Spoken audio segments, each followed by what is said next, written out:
Welcome to the Worth Knowing live stream on the Cliff's Edge channel on YouTube, the Worth Knowing Substack. That's my Substack. We're on Facebook. We're on Twitter. We're on Twitch. Sounds like I'm hawking Spaceballs the cereal, Spaceballs the flamethrower. Speaking of throwing flames, it really felt like there were flames coming out of President Donald Trump's ears over the last few days. I know there's a cottage industry in media of declaring a single moment as Donald Trump's downfall. His comeuppance has come. It's his doom. And it's got a Lucy in the football feeling to it, right? It's like John Oliver. It's like, we got him. Did we, though? Never really quite pans out that way. So I'm not trying to do that. I'm not trying to say that somehow the events of the last few days are leading to the end of Donald Trump, or that he's finally getting what he deserves. Oh boy, what does he deserve? But I do want to make a case that there's a common thread running through the weekend's news about how reality has come and smacked our president in the face and how he's struggling to come to grips with it. It's almost like the description from the movie Almost Famous of a mid-level band struggling with its own limitations in the harsh face of stardom. Donald Trump is certainly very mid as a thinker, and he's gotten by his whole life on bluster and hype and repetition of snarled talking points, and all of that can work in politics. Eventually, demagogues just manage to grind people down until they intone, "The leader is good, the leader is great, we surrender our will as of this date." Reference, please. I'm looking for that in the comments, by the way. But look, in the harsh face of reality, of actually holding power and having to make real-world decisions, it all comes to a screeching halt. And what we saw over the Memorial Day weekend, again and again, was a chasm between the stuff that Donald Trump sends flying out of his mouth hole and the reality that the world doesn't work like he pretends it does. It seemed, especially on Ukraine, where he's having a "I'm shocked to discover that Vladimir Putin is evil" moment. On Gaza, where he discovered that Benjamin Netanyahu is just like him and will do anything, even pursuing a war that his own people no longer want, to preserve his own power and to keep himself out of jail. It seemed like on trade with Europe, where his threat of a new 50% tariff on the European Union lasted less than 48 hours, it was like a Buster Douglas heavyweight boxing title. On all of these, it began to seem that he was letting the mask down just a little bit, like this mingled sense of befuddlement and outrage that maybe he was being played for a fool was beginning to come out. And by the way, that "played for a fool" thing, that's actually not my words. That's from Politico.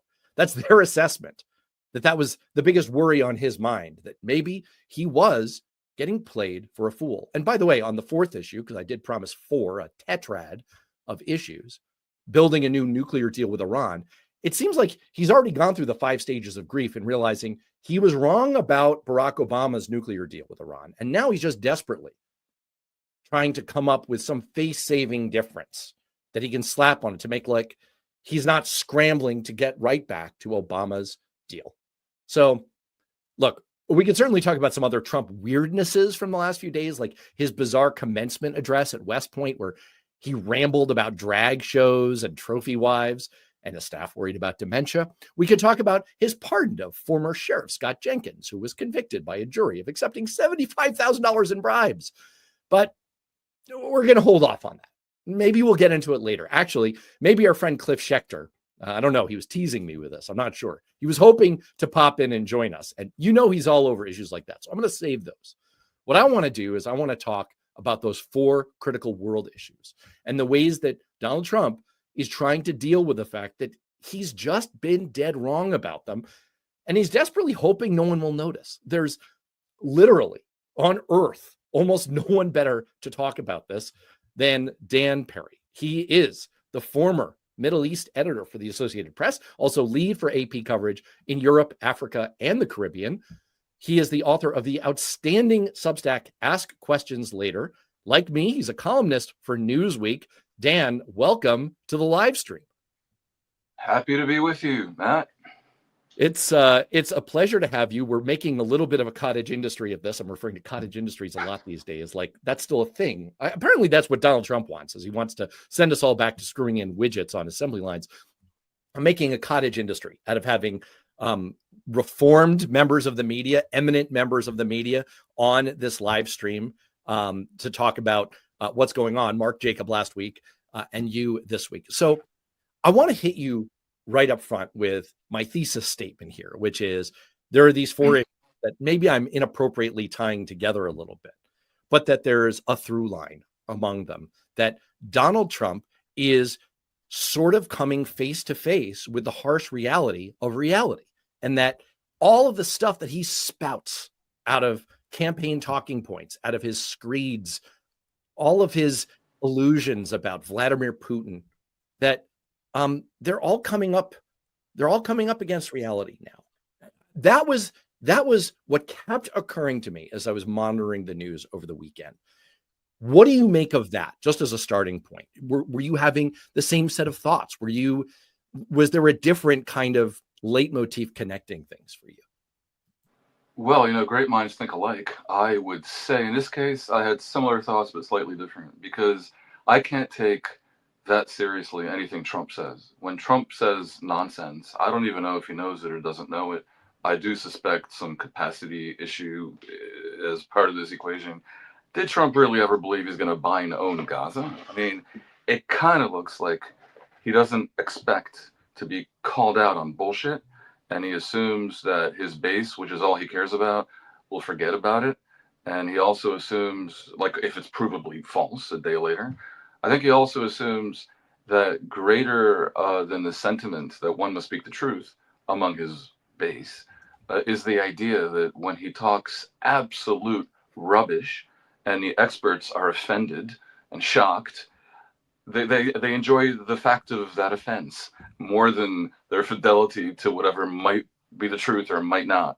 So this whole landscape is so toxic and so laden with mendacity and nonsense that, I don't know, to approach it with regular, like, journalistic tools and, to speak of what he really expected and whether he's gotten a comeuppance strikes me as inadequate, because we're dealing with, like, the seventh dimension of gobbledygook.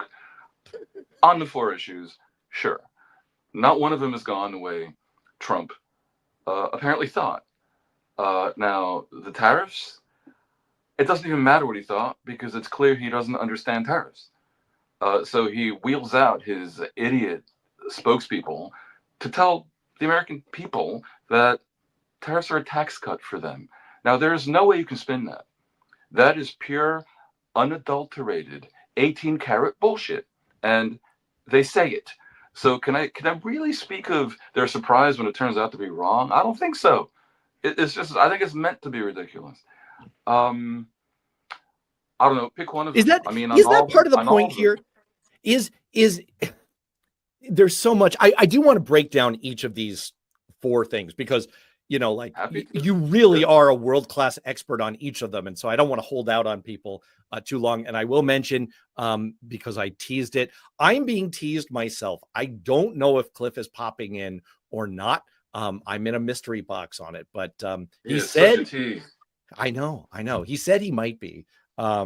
And I know he wants to talk West Point. So hang on toward the end. I'll text him while we're on here. West Point is delicious. I mean, oh my God. The trophy wives thing? Where did it begin? The idea that this is the president of the United States, who, by the way, has one. It's just absurd. I live abroad, and I can tell you, people look at this.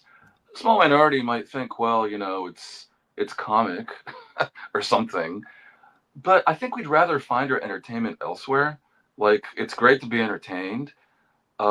It's maybe not so great, but human nature to sort of laugh at idiocy. But you don't want any of that with its finger on a nuclear button. And right now, like, there's like 4 or 5 different dangerous buttons that finger is on. The whole hand is on a bunch of buttons. You're making me think of like some demented piano player. All right, I'm gonna let you pick from this. Like this. I have to decide: is it a tetrad, a quadrad? Maybe the nerds out there can set me straight on this. I would have said quadrad if you asked me. You want to say quad? Well, you are the former Mideast editor for the AP. I'll let you decide because you've written about all of these. I think your most recent piece on these 4 issues was about Ukraine. Do you want to start with Ukraine or do you want to start on a different one? Sure. Let's start with Ukraine. Let's start with Ukraine. Your most recent piece was titled "Putin is making Trump look like a chump," and what we're referring to here over the weekend, Trump apparently kind of got emotional. That's Moscow, by the way, ribbing him, saying, seemed like Trump got a little emotional. Like, ooh. By the way, in Britain, where I used to live when I headed Europe and Africa for AP, tired and emotional actually is a euphemism that means drunk. That's really in press reports about Winston Churchill and others of that ilk. Oh, that's spectacular. Well, and Trump, what he specifically said, apparently he doesn't need the alcohol for the same effect. Yeah, well, I mean, Trump never does. But so what he specifically said was, quote, "I don't know what the hell happened to Putin. I've known him a long time, always gotten along with him, but he's sending rockets into cities and killing people. And I don't like it at all. Something happened to this guy." Goes on to say, "I've always had a very good relationship with Vladimir Putin of Russia, but something has happened to him. He has gone absolutely crazy." So Dan, you probably noticed, I don't mean to sound as flip about this as I just was, that Vladimir Putin has been like this for a long time. He has been killing innocent people. Yes, in Crimea, in Ukraine, which is, that includes Crimea, in Georgia, in China. Probably his own civilians, 20 some years ago when he was faking terrorist attacks in Moscow. It's ridiculous. So why did you been assassinating journalists and former allies and political rivals and every conceivable kind of murderous skullduggery. And to say that we've always gotten along with such a person who has that record is, again, I mean, how could you? How could the president of the U.S. say so? Why did you write that Putin is making Trump look like a chump? Because he is. Look, I mean, if there's one thing Trump doesn't like, I have to think it's looking like a loser, because he's a guy who goes on TV and says, "I don't like soldiers that were captured," to explain his disdain for John McCain, because they're losers, right? I mean, or casualties of war on the American side are losers. Unbelievable. So he doesn't want to be a loser. Well, he kind of looks like a loser when Putin tries to organize, when Putin suggests 2 weeks ago, negotiations on a ceasefire in Turkey. The Turks agree and invite everyone. Zelensky shows up. Trump says, "I'm essential, obviously, so I'm thinking of going." And he said this while licking the boot of the Gulf leaders in the Middle East. And then Putin just doesn't show up and sends B team or the C team. I mean, you look like a chump, basically. Then he said he's going to talk to Putin. Nothing's going to happen until I talk to Putin. Again, not so cool because that's going over the head of Zelensky. It's he wants to be on a par with Putin, but not Zelensky because the Ukraine is too Mickey Mouse for Trump. So they're going to impose some solution. He has this call with Putin. Nothing happens in the call. Convinces him of nothing. And this is in a situation where the background is during the whole campaign, he was rubbishing Biden for allowing the war to happen because if Trump had been president, it never would have happened, right? And then he would solve it on day one. Now, he also said that Putin was a genius for launching the war. Implied that, yes. And he also said that Zelensky was a dictator, completely giving a pass to the actual dictator in Moscow, as opposed to the elected and quite popular still Zelensky. He didn't end the war on day one, and he clearly had a plan. And that plan was to freeze the lines where they are, with Ukraine with Russia controlling Crimea and parts of the 4 other provinces known as Donbass, and a land bridge between Donbass, Donetsk, Luhansk, and Crimea. And he figured he could strong-arm Zelensky into agreeing to this, and moreover, handing over, critical minerals on top by threatening to end aid and intel sharing. But Putin, it turns out, wants more because in September 2022, the Russians held fake, sham, bullshit referendums in these 4 provinces in the state of occupation. And this is held by a country that falsifies elections like you have breakfast. And possibly more often, by the way. I mean, I don't really have breakfast at all. And they didn't capture all the provinces. So Putin wants Zelensky to not just accept the land he's lost in war, but to hand over more. Mm. And that's even beyond the power of Trump to, like, he knows he'd look like a loser if he agreed to that. So it's not working. And it doesn't seem like Putin is in any way impressed by Trump's obvious political need to find a success somewhere. And Trump has that need to happen somewhere. The other issues you mentioned, for sure. That's why in the tariffs he so trumpeted the so-called deal with Britain. So yeah, he looks like an idiot, and he looks like he's in a pocket of Putin, and it's not a good look. And despite perhaps Trump's challenge with the truth, I suspect he knows it, and I suspect it's embarrassing, which is why he's at least pretending to be mad. And that was his statement today. It does bring to mind that infamous meltdown in the Oval Office with Volodymyr Zelensky and the infamous trap meeting, and the fact that when JD Vance went on his pre-programmed screed, he was saying, "Well, you hold none of the cards, no cards for you, you're cardsless." That seems to be the position that Trump is waking up and discovering that he's in. And this is per the Wall Street Journal, in this piece from Annie Linsky and Alex Ward and Josh Dawsey. Trump is now, what are his options, really? What cards does he hold? They're terrible. They're really, really weak. So one option is that he's, quote, eyeing new sanctions on Russia later this week, but has yet to make a final decision. Of course, given how much credibility he's burned through on tariffs, the entire world knows that sanctions, tariffs, actions, whatever comes out of Donald Trump's face hole, it's transactional, it's meaningless, it's ephemeral. The other option seems to be he's floating the idea of walking away. Well, what does that mean? What would walking away constitute? Does that mean walking away from peace talks or walking away from Ukraine altogether? And then you have the upcoming NATO summit in The Hague next month. And what is Trump going to be able to strong arm our European allies into doing? Is he going to try to realign with them? Is he gonna flop back in that direction? So tell me what you see. What cards does Trump actually have to play here? And again, I don't want to make a game analogy when we're talking about war and peace and death in Ukraine, but what are his realistic options, and what is he going to do? My conclusion, let's not bury it. My conclusion is that on all 4 issues, well, on the 3 geopolitical issues, Trump actually has things he can do if he was willing to use American power, like the tough guy that he would have us think he is. But time and again, we witness events that suggest he isn't. And he's almost close to a pacifist. He doesn't want to get involved in confrontation and in war. He wants to sound that way, but doesn't want to pay the price of it, and doesn't want to do it, and doesn't want the headache. So on Ukraine, he can't walk away without it being, he can't passively walk away. Walking away is active because the U.S. is a participant. The U.S. is keeping Ukraine afloat. If he walks away, Ukraine will lose the war unless the Europeans really step up, which I think they will try to do, right?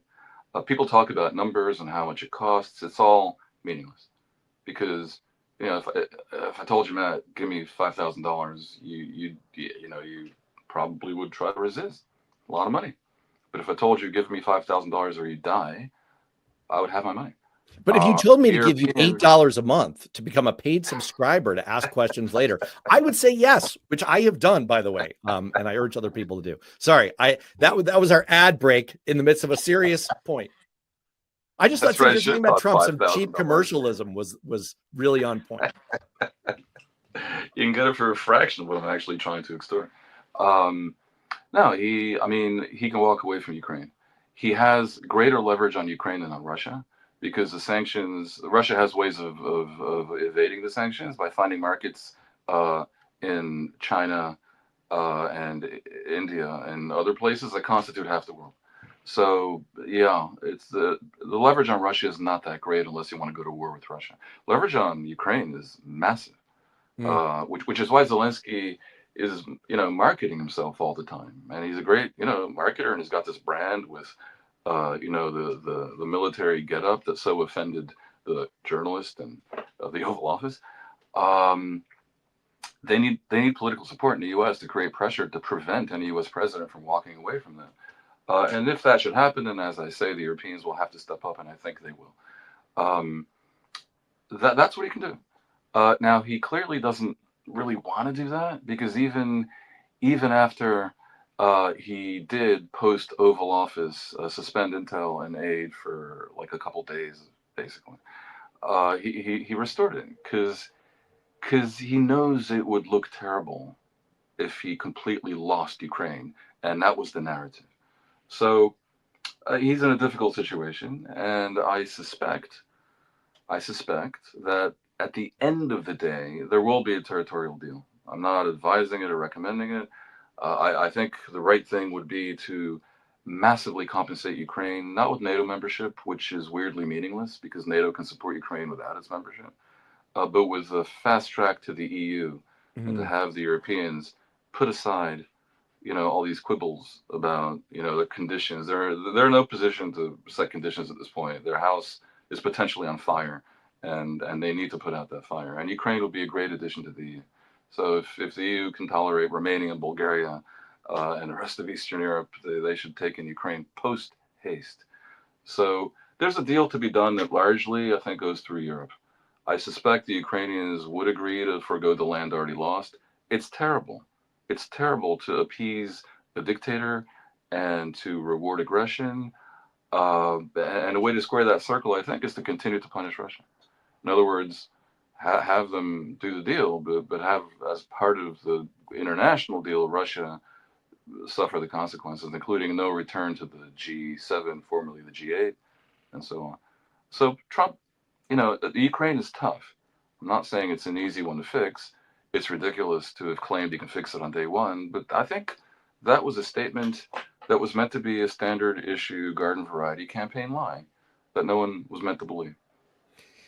All right, I'm going to give you. I'd love to keep going on Putin, and I've written about this in Newsweek. I know you have as well. He's fun, isn't And he?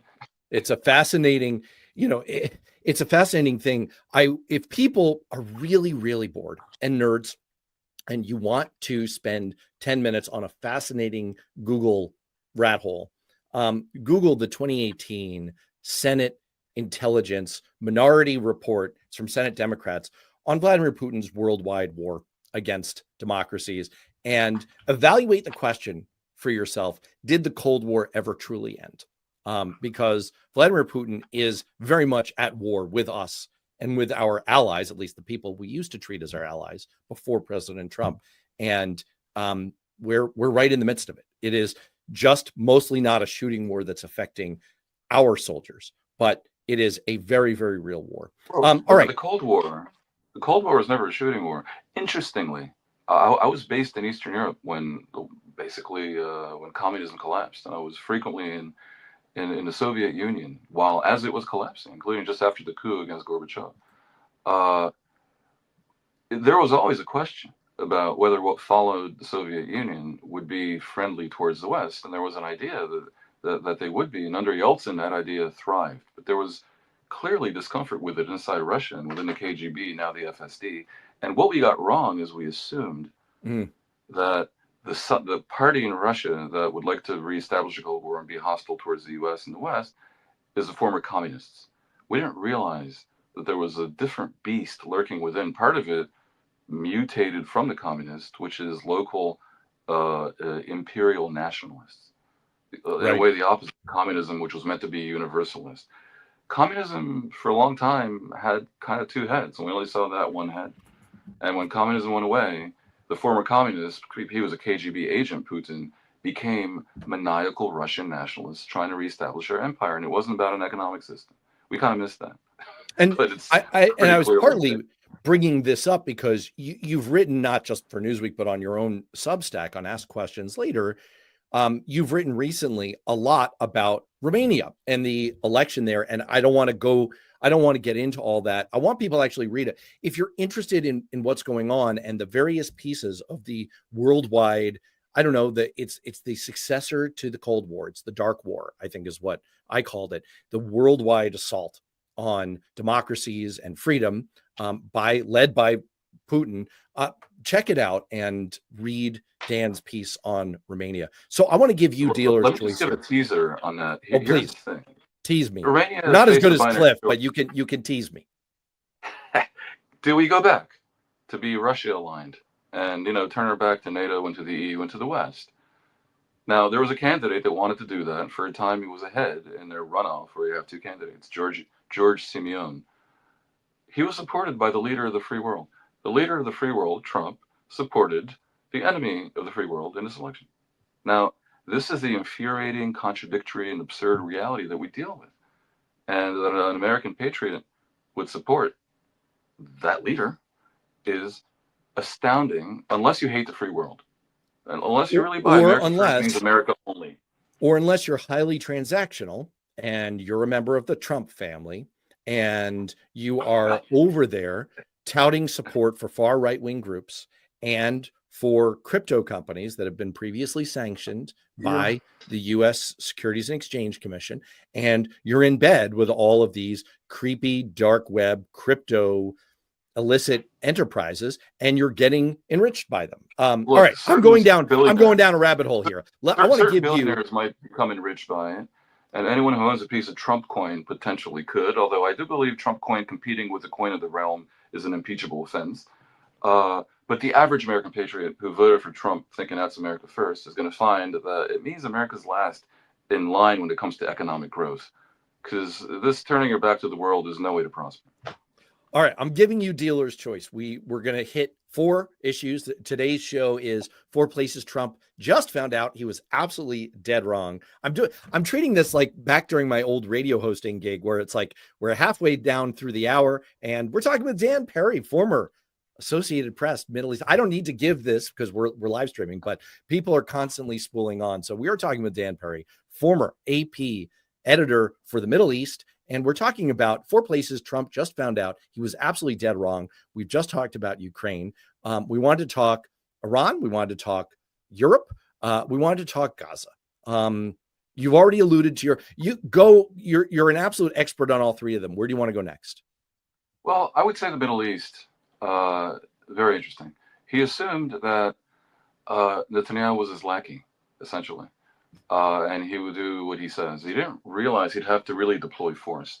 He also assumed incorrectly what would happen if you gave Israel carte blanche to rain hell upon Gaza. Okay, so basically he let Netanyahu resume the war. He took away the restriction on blocking humanitarian aid to Gaza, which I fear is a war crime. And he spoke of unleashing the gates of hell. So, even more bombs, whatever. It's been 2 months. And not only is that nowhere close to completion, but Netanyahu's coalition would fall apart if the war ended, because the far right that controls the fate of that coalition doesn't want the war to end. So he misread everything. He thought Netanyahu wants to win the war. Netanyahu wants to stay in power.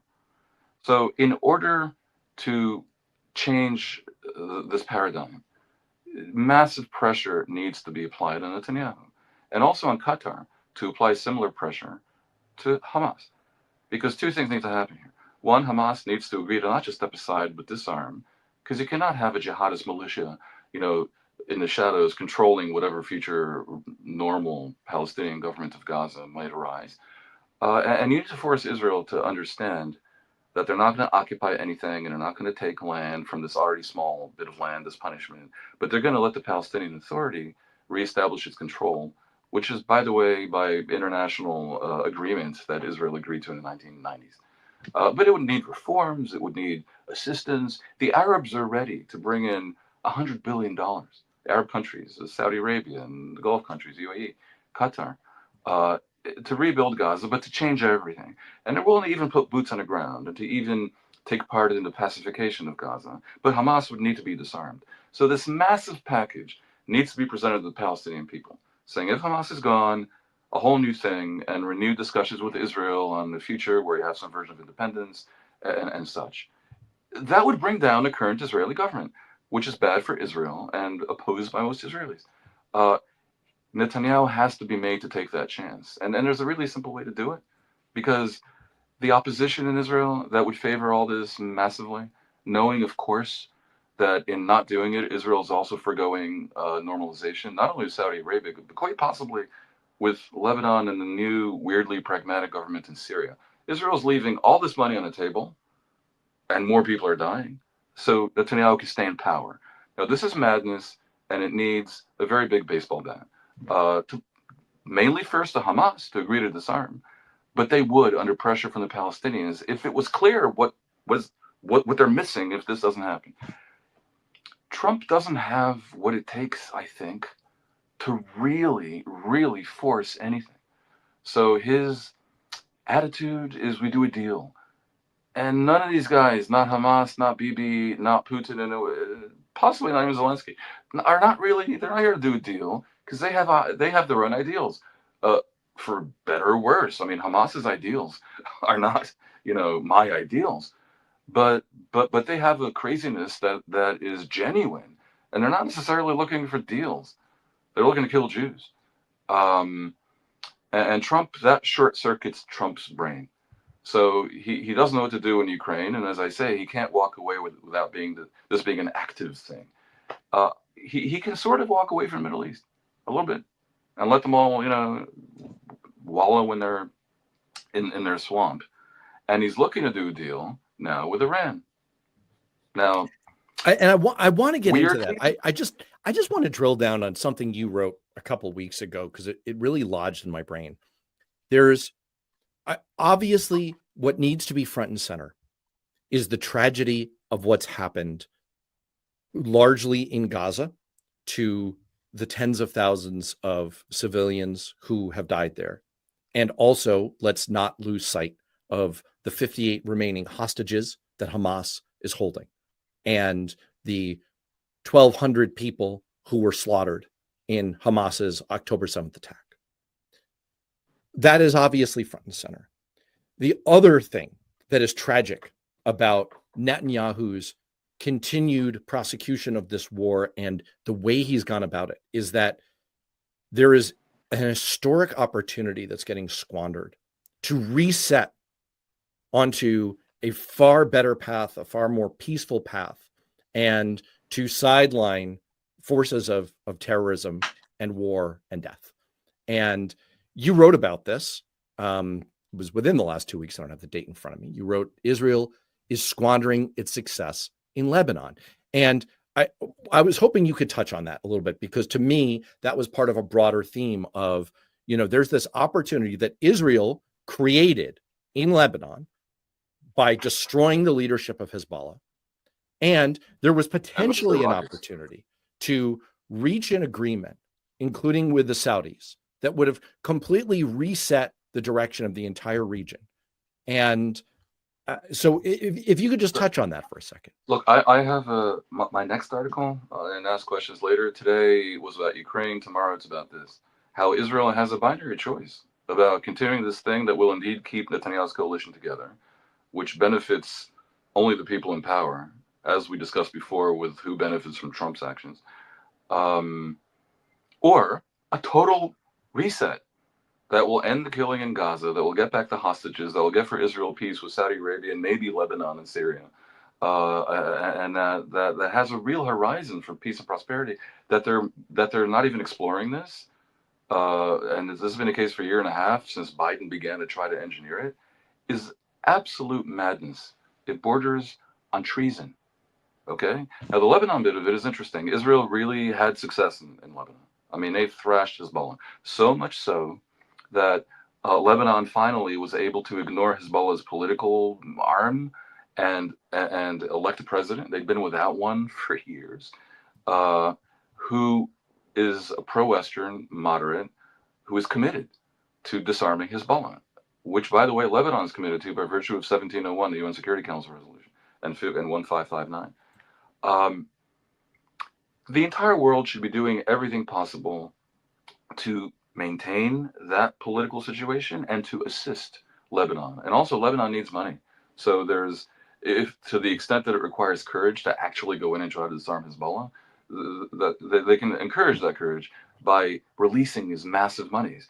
The U.S. should, which are basically an escrow in the Gulf. The U.S. should be encouraging this, and Israel should not be getting in the way. What's Israel doing? Despite the end of that part of the war and in violation of the ceasefire agreement they signed, they are maintaining a military presence, a small one, but inside Lebanon and 4 strategic points. And they have their reasons, and the reasons are not nonsensical. I mean, yeah, it has value, reconnaissance value primarily, but it's devastating to the Lebanese government that we're asking to take some risks on everyone's behalf. I was on a panel in London with the Lebanese ambassador to the UK, and he was saying, I can't imagine why Israel's doing this. Don't they know that this is helping Hezbollah's narrative, which says that Israel wants to occupy Lebanon and only Hezbollah can defend Lebanon? Why don't they take the win? Is what he said. And this is a particularly dumb one, because this is not keeping Bibi in power. It's just this instinct to do damage, which the right wing in Israel, to itself, which the right wing in Israel seems unable to control. It's like that joke about, why did the scorpion, bite the frog or whatever it was? The scorpion and the frog. It's in my nature. It's in my nature. It's in their nature to not take the win. Yeah. On Iran. It is baffling because, and we're seeing this a lot in the comments where people are saying, and I don't disagree. I don't disagree with it. People are saying Netanyahu is a war criminal, or he's certainly doing his best impression of one. But you can sort of at least construct a mental map to understand, like, well, he is another Trump. He is completely narcissistic, self-serving, power hungry, and only interested in preserving his own power and his own position of not being a jailbird. But the weird thing is, you can sort of understand his behavior on Lebanon and the squandering of the opportunity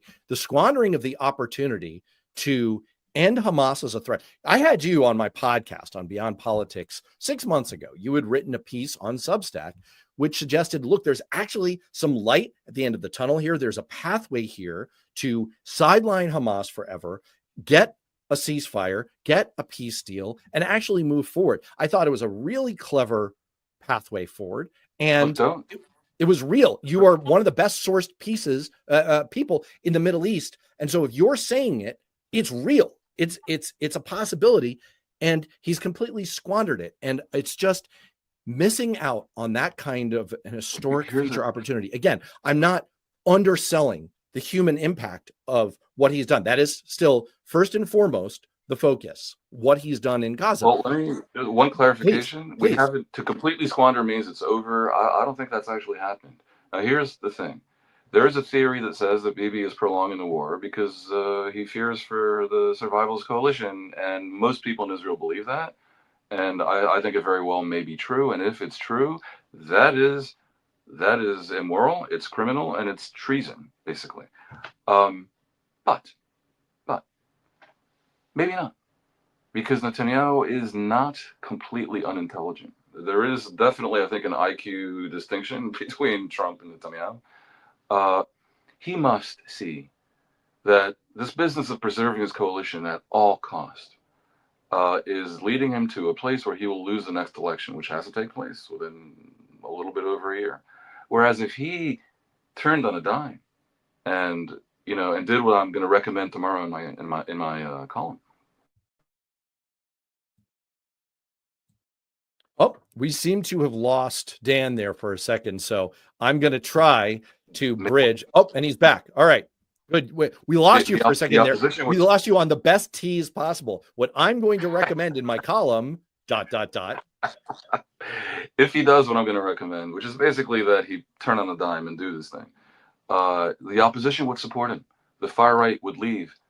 But if he played his cards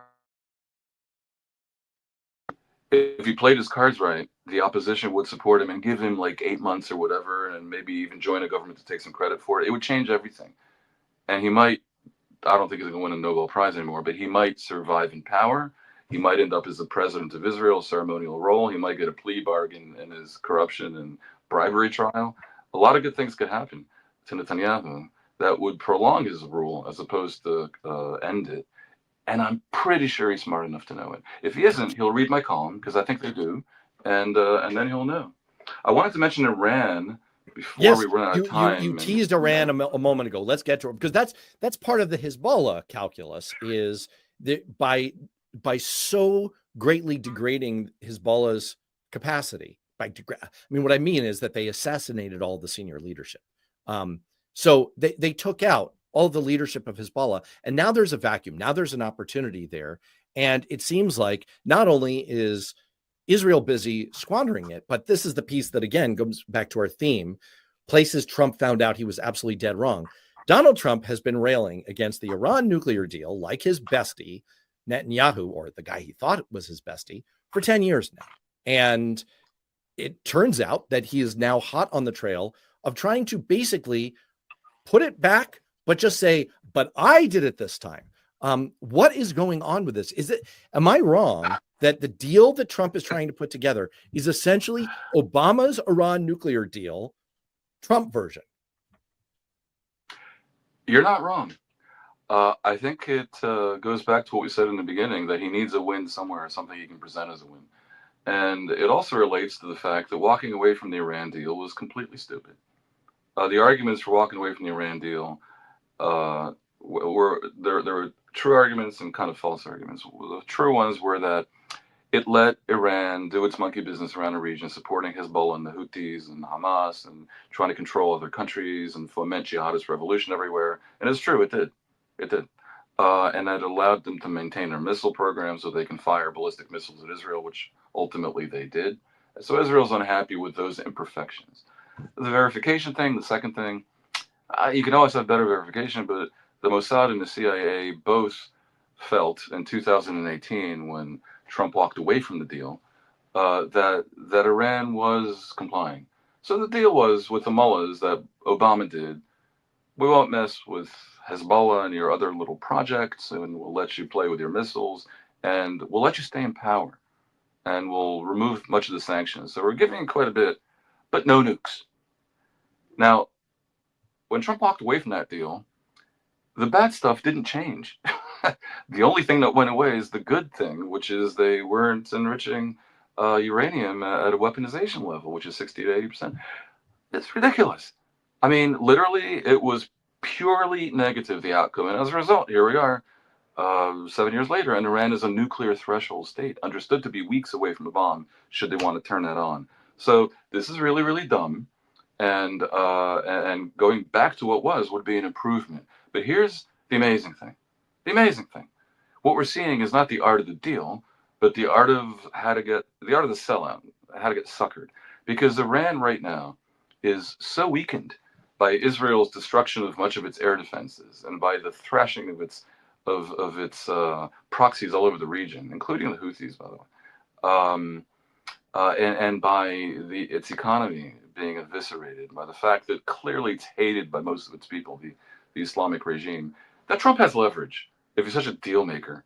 And if it was me, I would have gone to Iran and said, look, I'm going to attack you. I'm going to destroy your nuclear facilities. And if you complain, I'm going to hit your infrastructure and definitely your government facilities. And I know some people said that they were eager to be sent underground into their own tunnels. Nonsense. They would have been overthrown.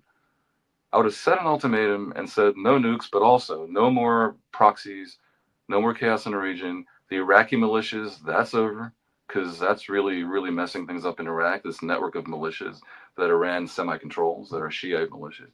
All of it gone. And then maybe you can stay in power. Maybe.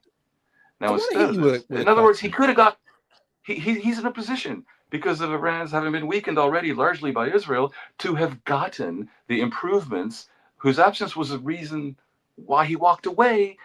I don't know what's going to happen, but right now I'm not seeing that. I'm seeing Trump, based on what we hear in public, who's kind of desperate and for a win somewhere, who's going to try to present it as an improvement. Good luck with that. I sincerely doubt, given the way we're headed, that there's going to be an improvement, but versus the previous deal. But it would be good to resume the previous deal. Yes. I want to hit you with a question that came up in the comments here. And I think this, first of all, this is one of the reasons I like live streaming. I've done radio, I've done podcasting. I like live streaming better. And it's in part because of all the comments that come in, which add to the conversation, add to the sense that we're all in kind of a big group chat here, which we kind of are.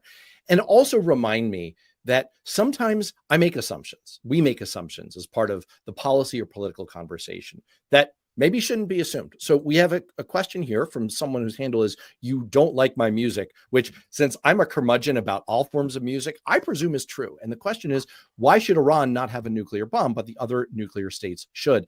Now, look, this is a position that I happen to hold. I happen to believe that Iran should not have a nuclear bomb, but it's a reminder that's not necessarily a given. What is the case for this as an expert on the Middle East? Why should Iran not have a nuclear bomb? Nuclear weapons have such destructive power that we want to limit them, period, and B, we want to prevent them from getting into the hands of regimes that are A, not democratic, and B, potentially fanatical. Now, Iran wouldn't be the only one. It's very bad that North Korea has a nuclear weapon. It's not great that China has one, but China actually has a dictatorial but semi-responsible leadership who's not going to burn down the house. If you think you're talking to God day and night, and he might tell you to nuke Israel, you shouldn't have a bomb. There's a good case for saying Pakistan should not have a bomb also. So yeah, not every regime should have a bomb. No one has that right. It's true that the countries that acquired a bomb did it because they felt like it. But luckily, in most cases, Britain, the US, until Trump released, and Israel uh, could be trusted, and this includes the Soviet Union, to not start a nuclear war because they're rational. They have mutual assured destruction. That was the slogan back until the 90s. So, yeah. Right. Which is in itself kind of a special case of the term rationality, but there is some rationality to it. And I just want to say that, again, I really welcome people who have comments to enter, that don't necessarily line up with some of my views. And I think that's great. I think that's one of the great things about this medium. Absolutely. Is, bringing up issues like this. This is a good question. So who should have them? And I'll give you my little answer to this. And I want to use this to transition to our final piece so we don't lose it. I want to talk a little bit about the EU and tariffs, but I think it's a great question. It's a great philosophical question. Who should have nuclear weapons? And you might be right that the answer is no one. We have to deal with the fait accompli that nuclear weapons are owned and part of the arsenal of many countries, including, as you say, Israel. That's never been publicly. Well, I have a specific answer, actually, that justifies Israel. Among the various, defenses of why a country might have a nuclear weapon, would be if it is a democracy surrounded by dictatorships that want to destroy it, that far outnumber its population and therefore the size of the army in conventional terms. If you are really in danger and you will be overrun and massacred unless you can threaten your enemies with a nuclear weapon, maybe you should have one. That was the rationale behind Israel getting a nuclear weapon. Israel now has 10 million people, but when it achieved nuclear weapon status in, I guess it was the 60s or late 60s, whatever it was, it had more like 2.5 million people. And that was a small fraction of the hundreds of millions of people in the Arab countries. Well, maybe I would suspect back then it was maybe 150 or 200 million. Now it's closer to 5 of the Arab countries that at that time were not at peace with Israel, were committed to its destruction, and had repeatedly tried to invade, and were eventually going to be successful. So, if you die unless you have one, then you should have one. So, This is most awkward transition ever because I know you've got a little bit of a ticking clock here on your time. I don't want to overextend it because you've got to go soon. And we promised 4 issues. We've talked a little bit about the EU. I just to quickly update people, lest they missed it. This is from Politico. As the famous saying goes, there are 3 things certain in life: death, taxes, and Donald Trump rolling back his threatened tariffs. The EU and the US will begin new trade talks rapidly after Trump announced his severe 50% tariffs on imported goods from the bloc would be punted from this coming Sunday to July 9th. So this marks the shortest lived, like a mayfly of tariffs, the shortest live set of Trump tariffs ever. Some knowledgeable people, these are well-sourced people, you got to take my word for this, affiliated with Wall Street, have been cluing me into the fact that once again, behind the scenes, bond markets are having a little bit of a hissy fit at Donald Trump. And there are intelligent people in the room in the Oval Office, like Scott Bessent, saying, Donald, sir, stop this, please stop. Because you're going to blow up the entire world economically, notwithstanding the possibility of blowing it up nuclearly. So I would invite you to weigh in on this. The theme here again is Trump just found out he was absolutely dead wrong. He's been trying to crab walk his way back from the Liberation Day tariffs. The last time he got a severe spanking from the bond markets. What the heck, Dan? What the heck is going on here?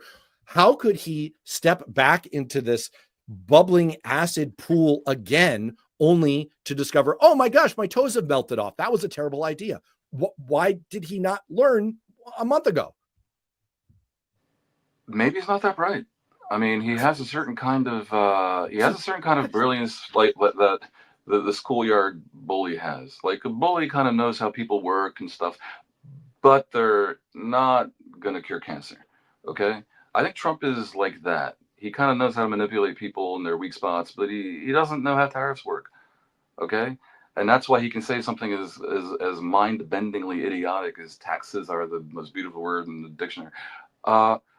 Look, it has to be conceded that globalization created amazing wealth all over the world, but it did hollow out the industrial part of Western economies because labor is cheaper over there, and half the time it's slave labor, and in any case, it won't stay cheap. So as China and Vietnam get richer, their stuff it'll become equally as expensive, but you've lost your industry. So I have some sympathy for people who want to push back on globalization, who want to strong arm industries into coming into repatriating, including their production facilities. It's not illogical, but tariffs have been proven to be like a boomerang. It doesn't work because you absorb counter tariffs, and the philosophical notion that a trade deficit is ipso facto bad is infantile. I mean, I have a trade deficit with Amazon, and it's because they have shit that I want to buy. Oh, someone literally put that in the comments earlier. Sorry that I missed it. Yes. And so you're going to tariff Amazon, and that'll show them. That'll learn them. So, but if I do, that just means that I'll pay more for Amazon's products because it's you who's paying the tariffs. So if I could build, I could bind the book myself, and that would cost me a lot because I live in a high cost labor economy, or I could buy it from Amazon. If I tariff Amazon, I would pay the same, and it probably wouldn't be as good. So it's idiotic, and it was very much a consensus among global economists when the U.S. in the early 1930s had a massive tariff policy, the Smoot-Hawley tariffs, and it deepened the global recession, turned it into a depression because everyone counter-tariffed, and economies everywhere tanked. So no, don't go there. But the trouble is, economics is a little bit wizardry, and it's also complex, requires math. Trump clearly doesn't understand it. So I don't know. I think you kind of need enough people shouting at him, so eventually it backs down. Luckily, the market's reacted, and I think he kind of hates it when the markets tank. So he'll find an elegant way to back out of it, which will be to pretend like they came crawling to him and they said, "Oh, please, sir, do a deal," and it is some deal, and a deal is basically a restoration of the status quo ante-Liberation Day, and the whole thing is a complete con job. It is pitiful and pathetic. And honestly, I don't know what to make of, upstanding American citizens that don't see this bullshit for what it is. On that delicious note, I want to do three things. First, I made you a promise behind the scenes that you could scoot out a little bit before the top of the hour, because believe it or not, Dan Perry is very, very much in demand for his international expertise, and you've got to go. So I am going to give a quick shout out to Ask Questions Later. It's one of my recommended Substacks. So if you subscribe to me, you're going to see it among your recommendations, or you can search it out yourself. Either way is fine. Go through Worth Knowing. I, of course, would like to ask for everyone to subscribe to me, but I would also like you to subscribe to Dan Perry. So Dan, I'm going to let you go, and I'm going to give a programming notice, and I'm going to give a little screed, picking up on your last point. But if you want to scoot out of here, I support you. Go do your important work that you do. But I got to thank you for having me on. It's not even work. This is so much fun. Have me on again. I love these live streams. I'm telling you, this is the best time I have all week. All right. Thanks, man. People, I hope will check out Ask Questions Later. And I'm booting you. I'm going to boot you for you. I would recommend your Substack, but the viewers already subscribed. So we hope so. What I recommend, we hope so. Yeah. Is there a paid tier? Because if there is, they definitely. There is a paid tier, and it's funny you should mention. It's funny you should mention. So I'm going to get into that. I'm going to get into that in a second, but I'm going to boot you so that you don't have to feel rude. You can just go do your work. I got to get on another. You'll be 2 minutes early. All right. Thank you, Matt. So the other thing that I wanted to promise up here was an update on Cliff. I'm not making this up. I'm going to actually read Cliff Schecter's text. I know a lot of you are Cliff Schechter fans. You came to this live stream because of Tony Michaels or Cliff Schechter, and he just texted me, "I'm sorry, I didn't make it. I'm glad you left it a little ambiguous. I just couldn't get there." And then he texted me. He's like, "I really thought I could make it to the last second." Then he's like, then like half an hour went by. Then he texted me again, like, wait, sorry. I actually thought I could make it this time. Anyway, Cliff is tied up. So here's what I'm going to do. I'm going to guilt trip the heck out of him for next week. I'm going to guilt trip him. I'm going to make him come and do one of his little pop-ins. Let me leave you with two quick thoughts before we wrap up for this week. One is Dan was right. He was trying to do me a solid here by setting up the idea of paid subscriptions. Thank you to all of you who have become free subscribers. I mean this sincerely. I really mean it. Free subscriptions are great. They help me, and I hope they're giving you content. I hate that word. It's like gray goo content. What does that mean? I hope it's giving you written pieces and videos and podcasts and the kinds of information that I promote from other creators. I hope it's giving you something valuable that you like and you find is additive and that is worth knowing. That's why I named my Substack Worth Knowing. I'm also about to put on a push to try and add some more paid subscribers. Turns out Substack wants to incentivize all of us to get more paid subscribers. They will give us an algorithmic boost if we hit certain benchmarks of paid subscribers, and I am shooting for that. So if you are finding these experiences worthwhile, please go to worthknowing.substack.com, and I would super appreciate. I just recorded welcome videos for free subscribers and paid subscribers. You can get to see those if you subscribe and if you do paid subscription. I'm starting to add chats. Paid subscribers can start their own chat links and other content. I'm trying to gear all that up. All right, that is my commercial. I'm done with that.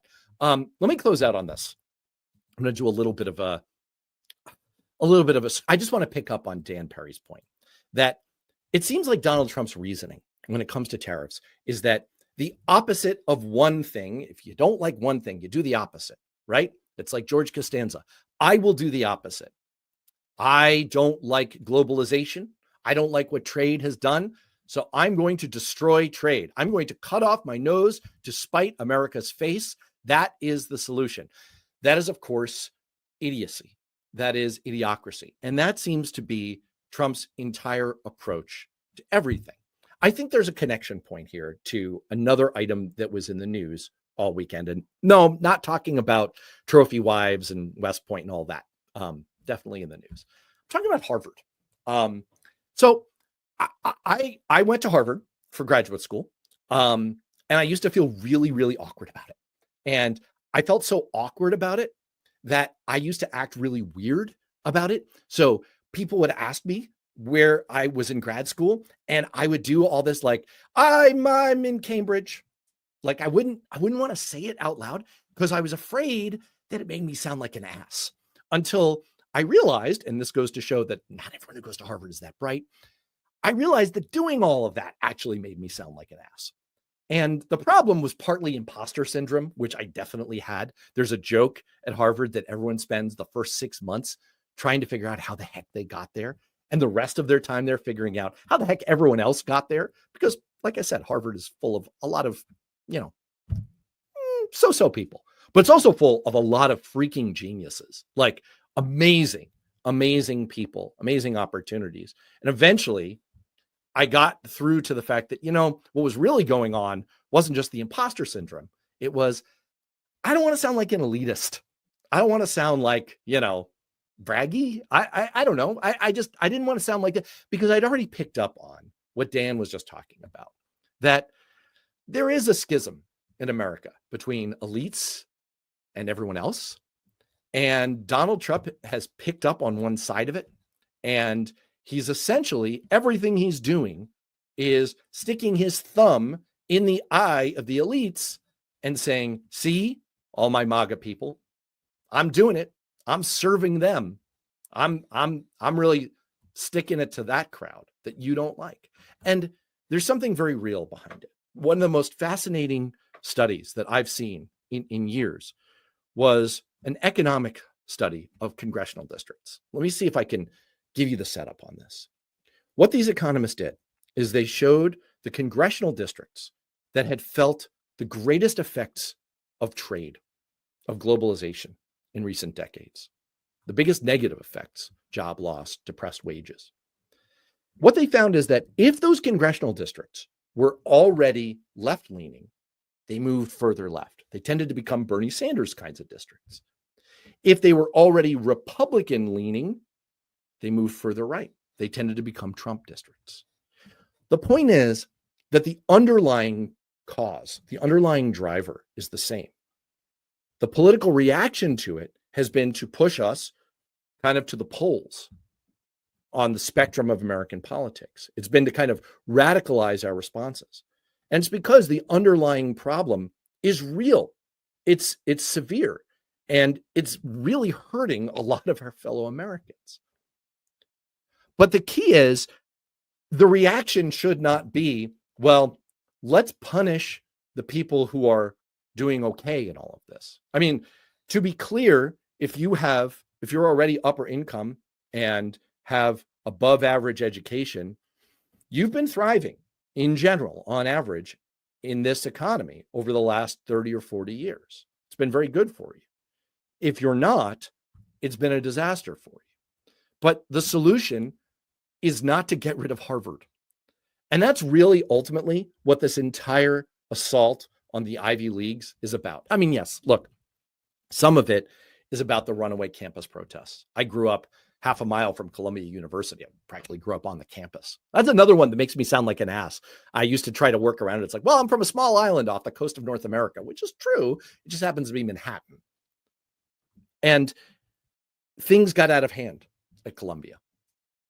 But Columbia is also responsible for incredible scholarship, for advancing the ball on American science. And Harvard definitely is, and Dartmouth is, and Cornell is. The Ivies are. I just wrote a piece for Newsweek, which you can find on Worth Knowing, that Donald Trump is lobotomizing America. I truly believe it. That's what this all amounts to, is he's identified an enemy for political purposes. The enemy is us. The enemy is anyone who is a scientist, who's smart, who's a lawyer, who's a doctor. We're going to go after those guys. They're the ones to blame. Oh, and also immigrants and also China. And the problem is there's some truth. Immigration has had overall a downward pressure effect on wages. And yes, there is truth that the global trade regime, which isn't really the fault of either political party, the global trade regime has hurt vast swaths of Americans. But the solution of cutting off your own brain isn't a particularly good one. Anyway, I wanted to pick up on that because that's where I think Dan was going with this tariff thing. And I cross promote Ann Kim, a friend of mine, another longtime Capitol Hill staffer like me, who has a great Substack. And I just put out one of her videos. One of the things she's been talking about, she's an economic policy expert, is Donald Trump's entire vision for tariffs and for trade seems to be he wants to make Americans go back to screwing in widgets in factories again. That seems to be his whole idea of what it means to make things in America. It's not. That's not where we're going. That's not skating to where the puck is going. It's to be much smarter and to keep pushing the frontier forward and investing in science and research. And yes, supporting our institutions of higher learning that are the envy of the world. And so I object. I object strenuously. Of all of the things that I'm angry about when it comes to Donald Trump, and there are many, many of them, it's this very basic thing of this war on our brains that just sticks in my craw the most. I'll leave on this thought. I was the chief of staff for Paul Hodes, a recent guest on this live stream, and he was running for the U.S. Senate against Kelly Ayotte, now governor of New Hampshire, then running for U.S. Senate. Bad year to run for U.S. Senate. It was 2010.